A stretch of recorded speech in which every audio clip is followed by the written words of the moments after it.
Dads, it's time to level up our parenting game. In this episode with Christine Bright, we learn from the perspective of a woman, a mother, and a parenting and family coach about how we can make a difference in the lives of our children and our family. Christine shares how words can make or break a child and leave an irreparable dent in their character formation. So be mindful of which words you choose. Christine highlights the need for change in the ways that society treats dads and the expectations that are being set on us, especially in the eyes of our children. Christine argues that there are narratives right now on social media and in common conversations that need to be questioned because they're teaching the audience the wrong ideas about fatherhood. So, dads, let's break free from these misconceptions and relearn our ways around fatherhood because this role, although huge, is also beautiful. My conversation with Christine Bright starts now.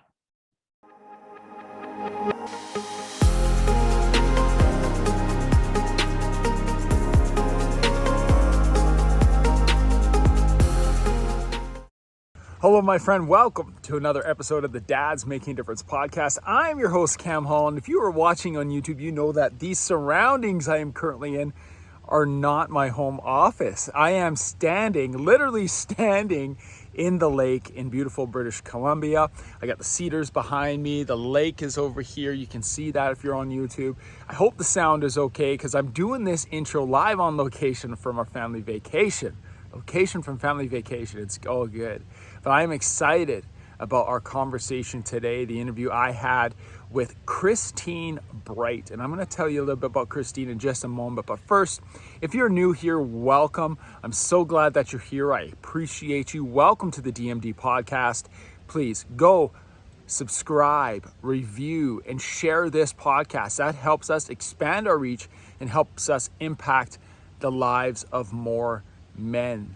Like I said in the intro, this podcast is dedicated to helping men make a difference in the lives of their families, their community, and the world around them, and in their business. And Christine has an amazing business. Christine's business is called The Parenting Game, and we're going to hear a lot about that in our conversation today. But I want to tell you a little bit about Christine. Christine Bright is an acclaimed parenting expert and author. She was host of 2 TV shows on the CW network and is currently an award-winning producer and host of the Parenting Game TV show. Christine is a therapeutic foster parent and is an internationally certified parenting and family coach. And we're going to get into family coaching today. She has over 20 years experience working with hundreds of children and families, and she really helps parents with children who have autism, ADHD, oppositional defiant disorder, and challenging behaviors. These parents who've tried everything to reach their kids, to make breakthroughs in their parenting. And she specializes in assisting parents in going from chaos and yelling to peaceful homes where everybody can listen, cooperate, and communicate. I'm so excited for you to dive in to this episode of the DMD podcast. This is our first female guest. We are so excited to have her here. My conversation with Christine Bright starts right now. Christine, good morning. Welcome to the DMD podcast. Oh, thank you. My pleasure and an honor to get on a guy's podcast. Yeah, there's going to be men who are listening to this right now thinking, Cam, what is happening? This is Dads Making a Difference.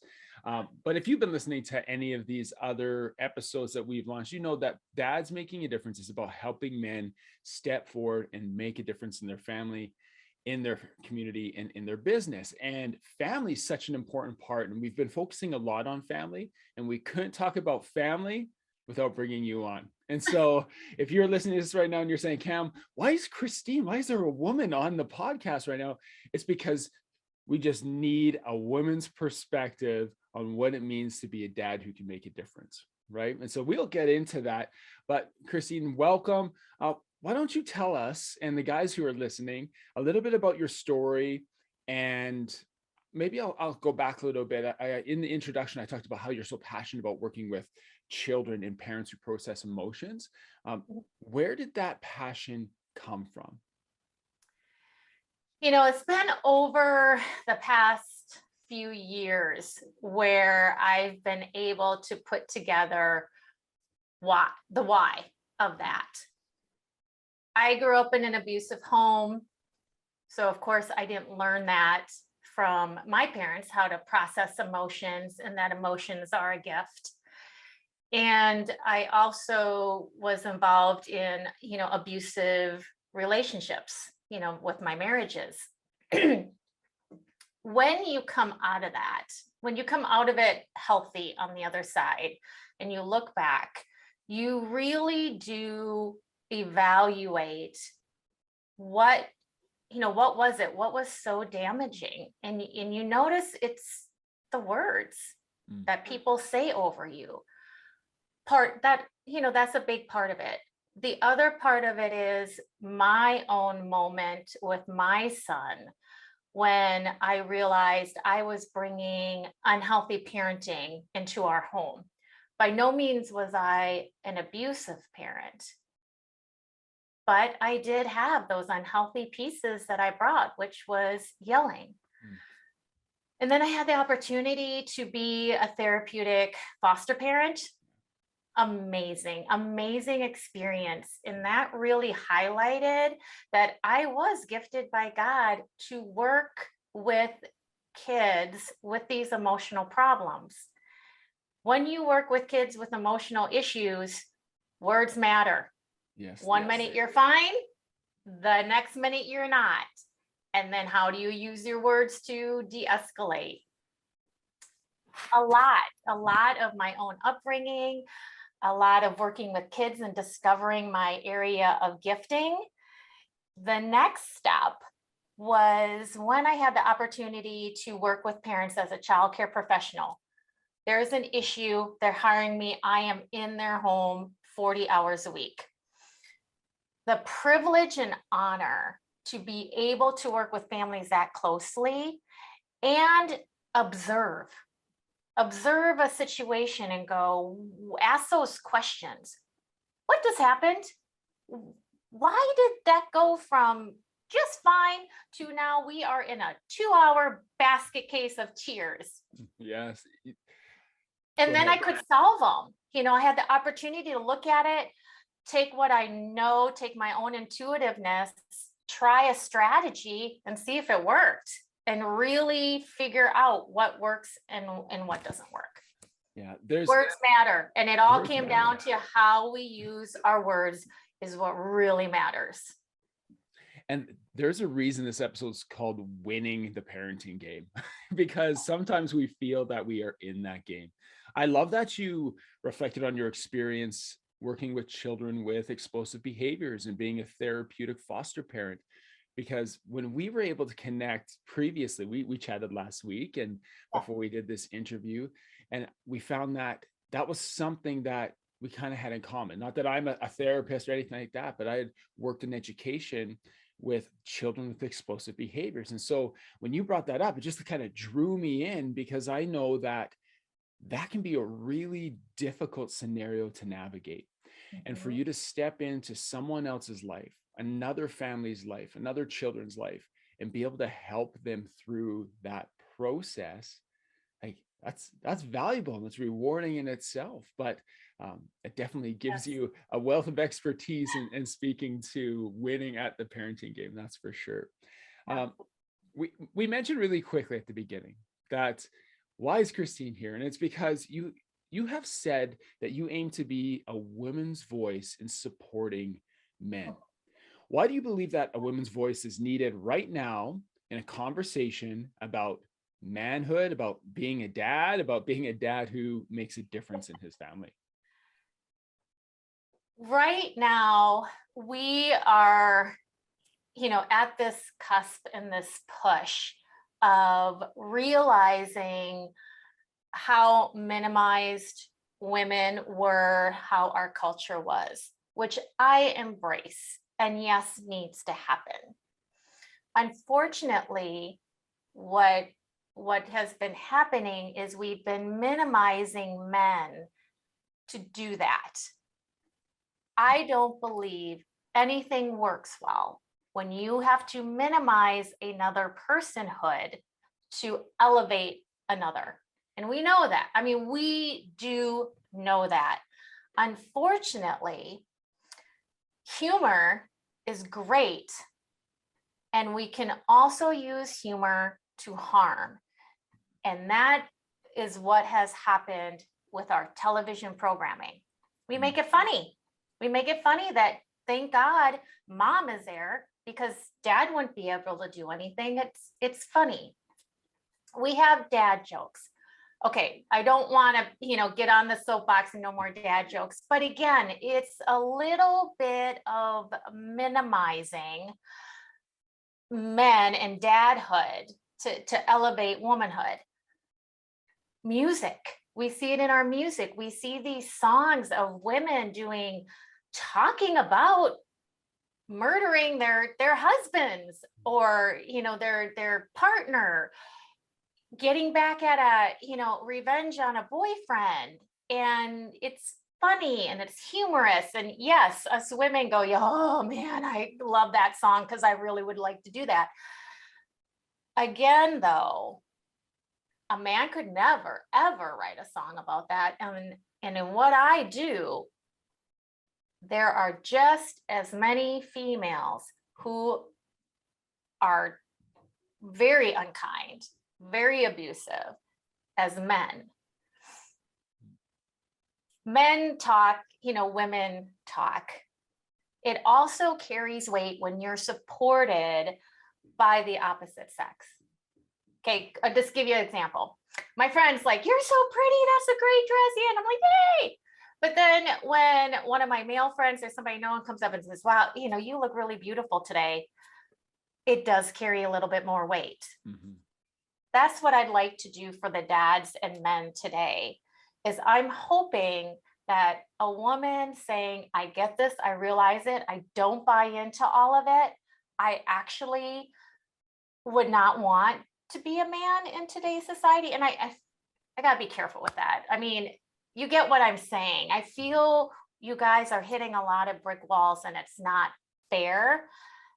And I want you to know that not all women are buying into what's being sold to us. Yeah, there's a narrative right now that I'm very conscious of as I'm a dad raising a young girl.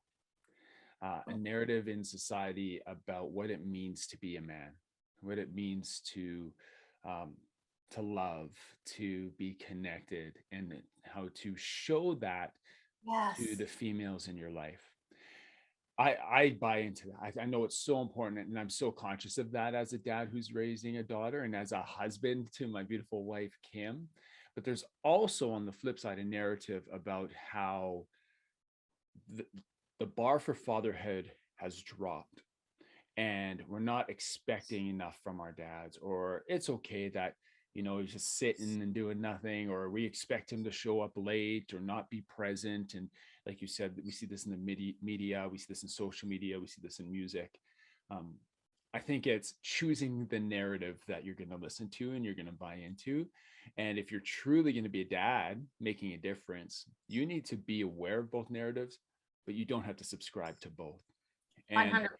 Yes. And I think you hit it right on the head. You said, I don't want to be, I wouldn't want to be a male right now, a guy right now. And, I agree with that to some point. I think there's a lot of pressure, but pressure can be a good thing. I think change needs to happen. There's a lot of issues, and you brought it up too. Like there's a lot of issues with men who are treating females in disgusting ways, and that needs to change. But I don't feel that that's the majority, but the narrative says it's the majority. So I thank you for coming on here and pointing out that, from a female perspective, that's not the majority. There are many dads out there who are just kicking butt and doing what they need to do, who are, or the guys listening to this, they're eager to step up and level up and be a better leader in their family. Like these are the things. And so thank you for being here. Well, you're like, are you sure you want to have me on as a female? It's like, yes, absolutely, of course. I want to circle back, and you just said one line when you were kind of introducing yourself. I think it's really important. You said emotion is a gift. I want to circle back to that. And when I hear that coming out of somebody else's mouth, my body, I just get chills. Yeah. So tell me about that. Tell us about emotion as a gift. No emotion. There's no good or bad emotions. Emotions are how we respond, how we use our emotion is the key. What happens with when you get big emotions or you get emotions? So I'm going to start with the easy ones. When somebody's happy and excited, we have no problem celebrating. We don't try to fix anything. We just take that emotion and you're happy, I'm happy. What happens when negative emotions are brought to us, the sad, the upset, or disappointment, out of the goodness of hearts, we want to fix it. Right? You don't want to see somebody you love and care about being sad. Unfortunately, the detriment of that is we can teach our kids, our partner, whoever, oh, that emotion is wrong. I can't have that emotion because everybody wants to fix it right away. That's why I came up with this visual of a gift. It's a gift no matter what it is. And you really need to think about how you are going to handle it. Okay. And sometimes we don't handle those happy emotions really good, especially as a parent. Like your kid comes home and they're really happy about something, but you're still brooding on the little piece of work he was yesterday. And we don't step into that and celebrate it. So think of it, when you get an emotion, it's a gift. No matter what it is, it's a gift. And it doesn't need to be fixed. It needs to just be acknowledged. I am excited with you that you got 100%. As you process out, oh, we are still dealing with how you dealt with so-and-so yesterday. Oh, your friend said something unkind. That's hard. It's a bummer. And sit in that emotion and knowledge. And we all know it. When we have those people in our lives that don't try to fix us, they just acknowledge the feeling and sit in it. You just even think about, I've really worked on this. I'm in that age now where my friends' parents are passing away. So, lots of funerals, and you're like saying, I'm sorry. And I'm like, this sucks. Yeah. This really sucks. What can I do to help? And a lot of times they just need to vent. Yeah. That's what I mean by a gift. Acknowledge it. And then you can ask, do you need my help? Is there anything I can do? But yeah, it's so important to me that we view them as a gift and not as a right or wrong or something that needs to be fixed. No, I love that. It's, when you view it as a gift, if I had a gift that I was going to give someone else, what do? We dress it up, we box it up, we give it to them, we're excited to give it to them. And to go through my day as a dad, knowing that every emotion that I have, whether I am super frustrated with one of my kids who's done something, or I'm really proud of them, or I'm excited, or work has brought stress home, whatever it might be, to know that every interaction that I have with them is a gift in some way, because I think we bring emotion to every conversation. Absolutely. I'll let you in on a little, not a secret, I've shared this before, but you don't know this. We went through a process with our family of creating a family mission statement. And so we have a decal, it's above our door in our house, and it says, love beyond these walls. And we use it as a filter for every interaction that we have. And so my son he'll mix it up at school sometimes. Hey, he's a 7-year-old boy. But when he comes home, we can use it as a filter of like, Braylon, what do we do? Like, what does our family do? Like, what's our mission? Love beyond these walls, like he says it like that. I said, no, but what does that mean?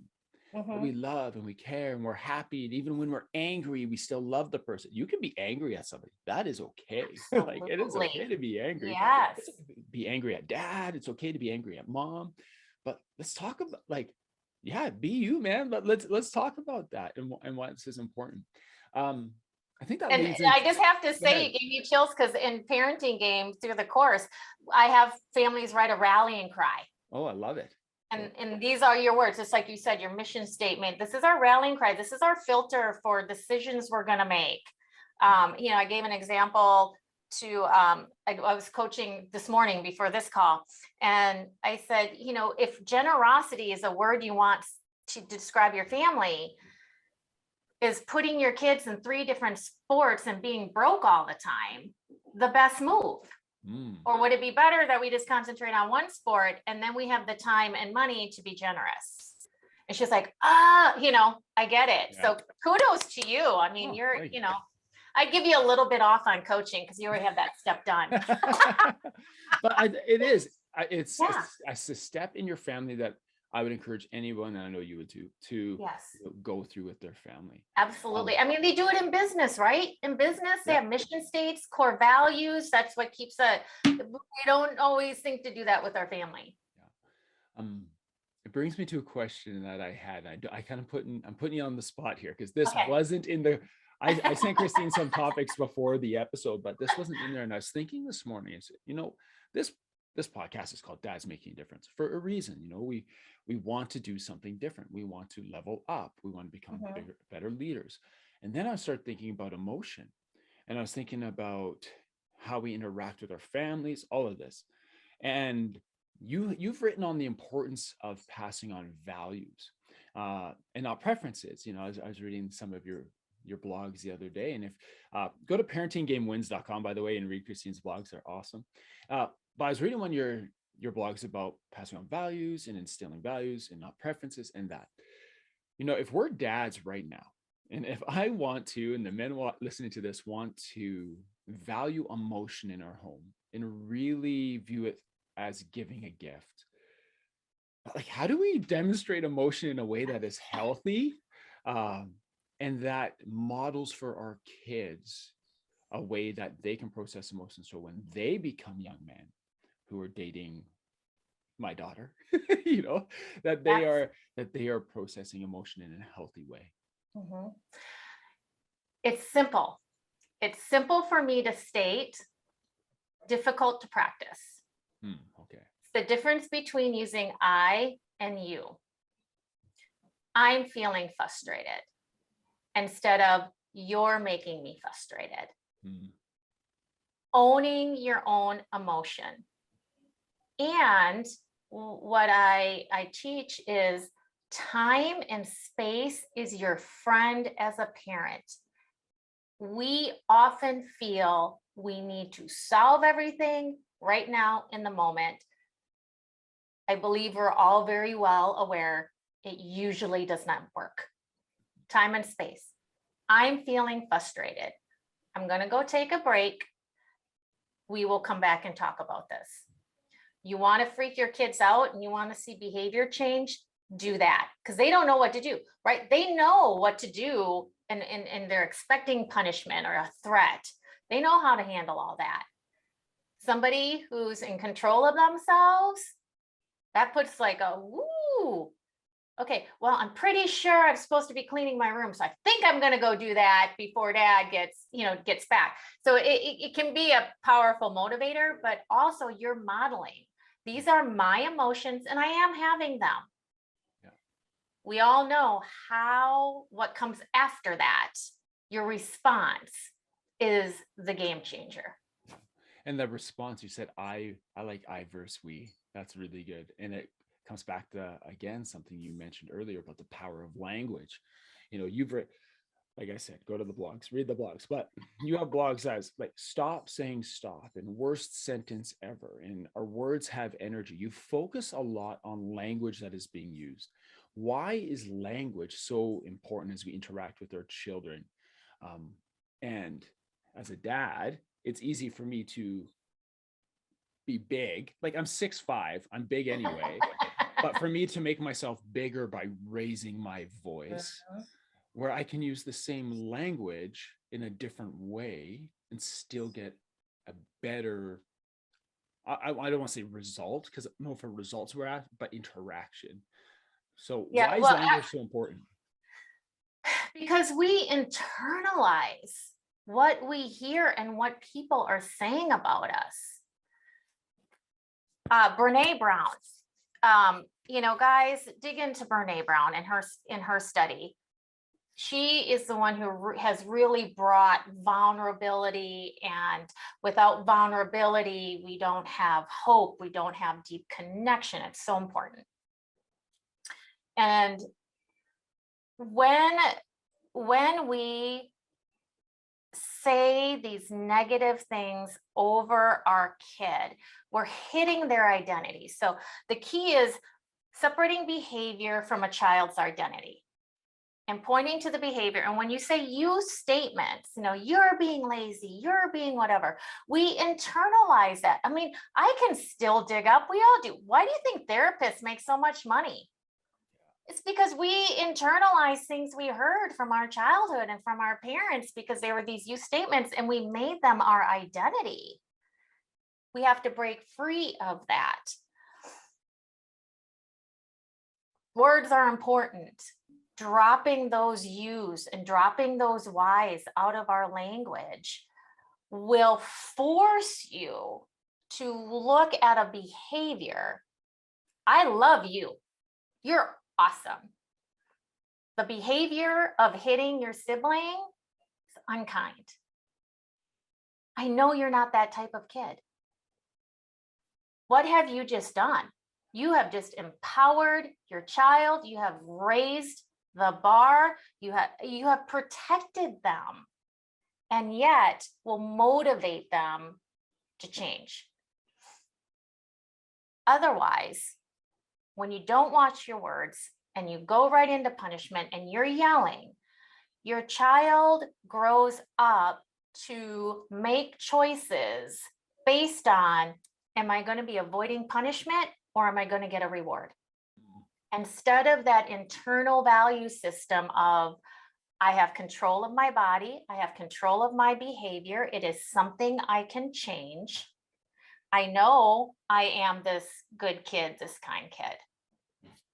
So it's what you're internalizing. And as much as, sticks and stones may break my bones, but words will never hurt me is the worst. Yeah, they hurt. They hurt, and they're worst, and how we process, through it makes a big, big difference. Again, this goes back to the whole importance of seeing those emotions as a gift. If we just jump in and fix, we don't teach our kids how to process through that yuck and land on, this is my identity, not what this person said. Yeah, amazing. When we're talking about identity, I think about, I bring this back to dads. That's what this is about. Like, who am I as a father? Who am I? What is my identity as a father? Who do I need to be? There is a big push, just like we were speaking about, the narrative about what men can and can't do or should and shouldn't do when it comes to interaction with females. There is also this push right now, and I say the dad space or men's literature or coaching. It's this like raw, super masculine, grow the beard, throw the axe type stuff. And it's like this big, loud, overbearing piece of, this is what it means to be a man. And there's a time and a place that, hey, I like burning wood and throwing axes and doing that stuff. Like, there's important pieces of that, wrestling, all of that. But there's also a piece where in that, it's like emotion is like this soft skill, which I know you don't like that. But emotion is like this soft skill that isn't as important. We just need to be aware of it. And I'm just like, no, man, like, it's okay to be emotional. It's okay to show emotion. You don't have to be this tough, strong, proud guy all the time. The louder I am, the better. They'll listen to me if I'm loud. I listened to your interview with Ryan James Miller, and you brought up, like, you don't need to be loud to be influential. Do you mind touching on that? Because I thought that was a really important point. Absolutely. This is where I get really, really passionate, and I love empowering dads. First, I, as a woman, do want to apologize to men, because I will own it. I always was not very accepting of my spouse's emotions. When they were breaking down, work was hard. I had, suck it up, buttercup. You need to support this family. I will own that, and have actually gone back to my son's dad and said, I did not handle that. You'll find out I'm a fan of Brene Brown, but this line is so great when she was talking with men and vulnerability, and how this vulnerability brings so many positives. And this gentleman walked up and says, I get it. But you know what? My family, my wife and my kids would rather see me die on my white horse than fall off of it. What a powerful description. Yeah. I'm going to own this for women, and I don't know, maybe I'll get some hate email, but I'm going to own this for women.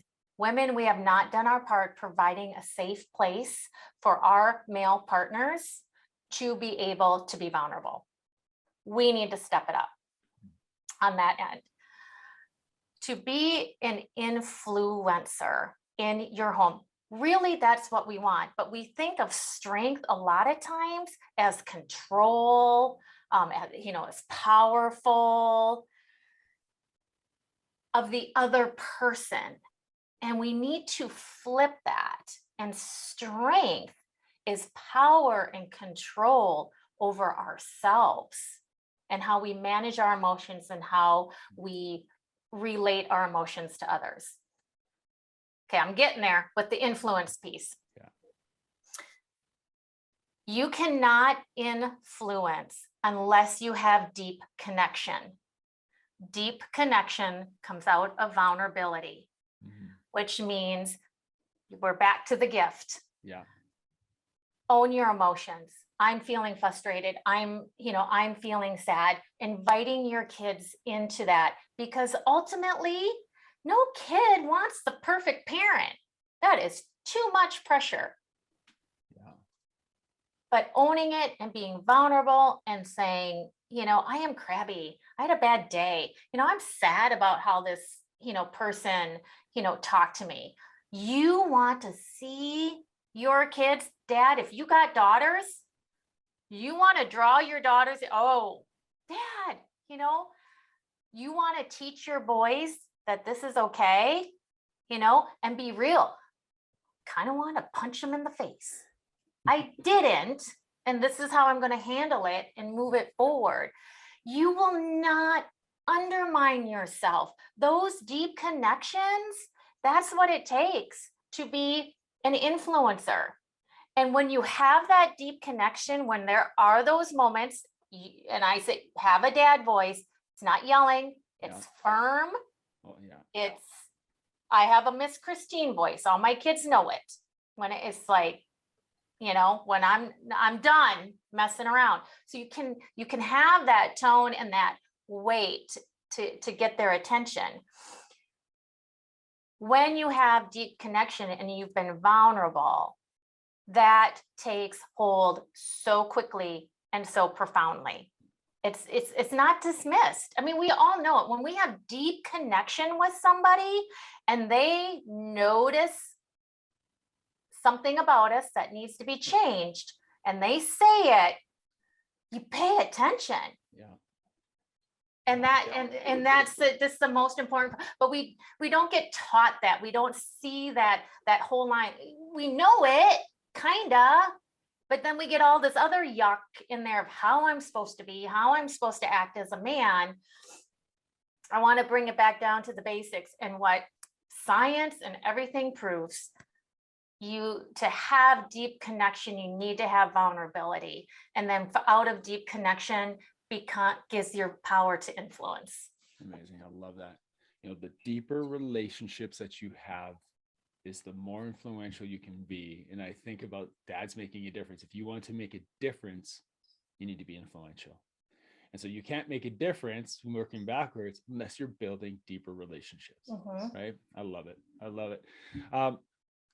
If you're watching on YouTube right now, you can see there's a sign logo behind Christine. It says the parenting game. Christine, you have a program called the parenting game. Why don't you tell us about it? So it's a coaching program. It's 6 weeks long. And I, as you know, you can tell, I have a passions for dad. I wanted it to be attractive to men. As I started developing this, a lot of the childcare websites or parenting websites you go to, it's soft music, it's pastel colors. And I'm going, I've worked with too many families. You feel like you just got out of a rugby match, you know, and that it is a game. And parents come to me and they say, I feel like I'm losing. And I'm going, well, how can I get them winning?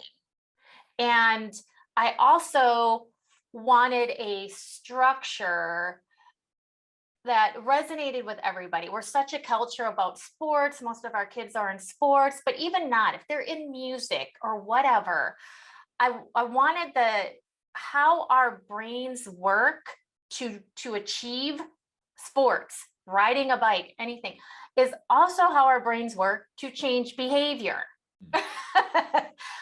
And we didn't put it in that category because as parents, we're like, you see a negative behavior and you kind of are just grabbing for anything to change that behavior right now. And it doesn't happen, right? Then we get frustrated. It's like, I told you to never do that again, and you're doing it again. Because our brains don't work that way. So the structure of this and what I teach is to help parents, how they talk to their kids, how they parent their kids, coincides with how our brains work, their little brains work. And everybody gets the sports analogy, and everybody wants to win. Come on. Yeah. I mean, you even get a t-shirt. Yeah. I'm winning, who doesn't like that?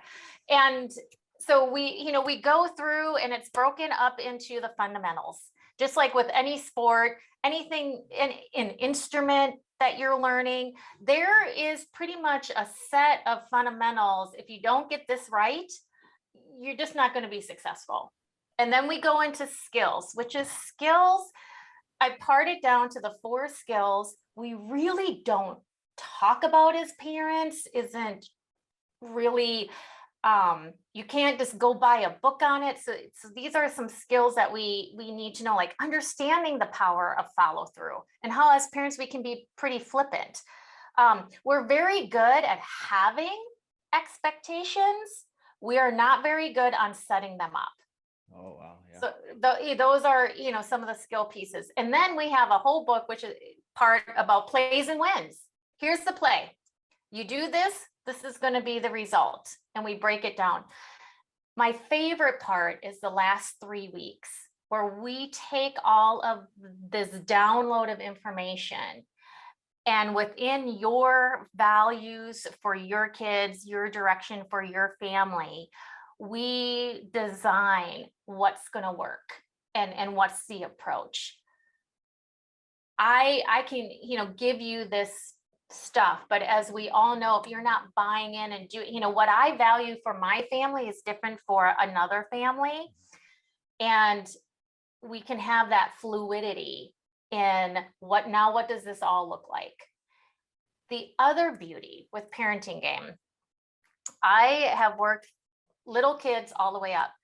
You will not have to, okay, let me preface this. It's always good to have a growth mindset. So keep reading other stuff. The thing is, you don't have to. It's not like 1, 2, 3 magic, which works for toddlers. I dare you to start counting at your teenager and see how effective that is. Or, now I'm reading a book on how to handle middle schoolers. And now, now I have adult children and they're not leaving. How do I, get them out of the house? All of this works all the way through. You will not have to learn something new. And I'm so confident in it because I have used some of these strategies just with little toddlers. It's so fun, help me understand what's going on. You get like this love. Yeah. No, I don't know what you just said, but then you look at them and like, are you better? Yep, I'm better. Okay. There you go.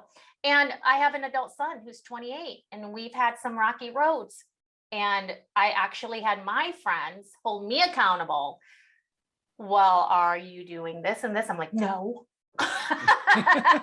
I'll be like, don't parent game me. Yeah. And I go back and do it. And, my son and I just have a great, he wants to hang around me.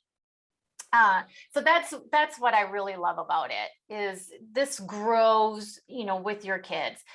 I've used it with my friends and on my mom. I've coached friends to use it with their parents. This is all deep relational.